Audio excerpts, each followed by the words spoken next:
Assalamualaikum warahmatullahi wabarakatuh. Saya Muhammad Hajar Fadila Putra dari kelas 11 IPS 3. Di sini saya akan membacakan perjalanan jalur rempah Nusantara. Jalur rempah mencakup berbagai lintasan dari timur Asia hingga barat Eropa, terhubung dengan benua Amerika, Afrika, dan Australia. Suatu lintasan peradaban bermacam bentuk, garis lurus, lingkaran, silang, bahkan berbentuk jejaring.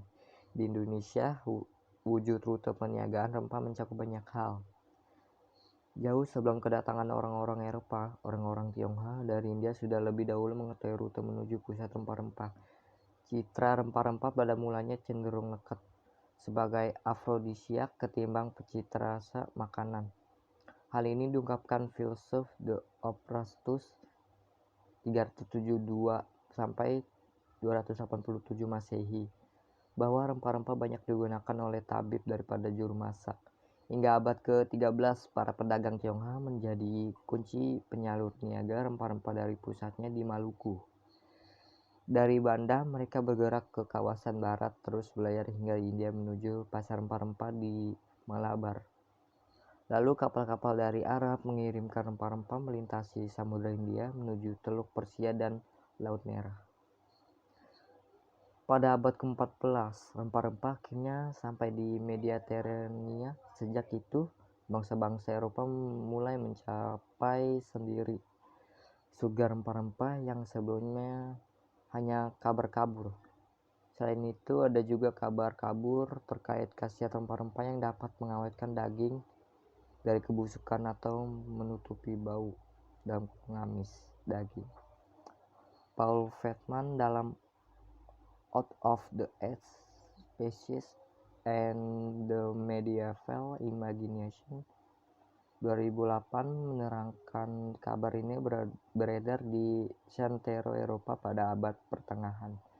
Nyatanya kemampuan rempah-rempah tidaklah sedemikian, terlebih ketika teknik penggemaran, pengasaman, dan pengasinan sebagai cara pengawetan daging mulai berkembang dalam praktik kuliner sejak abad ke-15.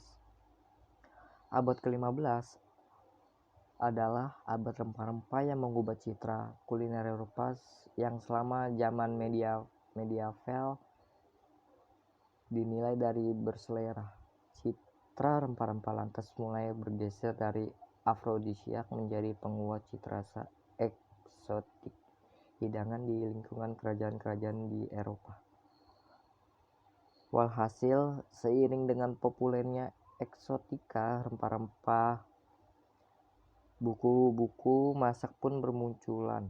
Sebuah buku masak di Inggris misalnya memuat resep jenis ikan Atlantik haddock dalam kuah saus yang diberi nama gravy. Bumbu sausnya dibuat dari ramuan cengkih, bunga pala, lada, kayu manis, kismis, kunyit, kayu, cendana, dan jahe. Sepanjang abad ke-13 hingga abad ke-15, sekitar 75% rempah-rempah muncul di resep-resep buku masak.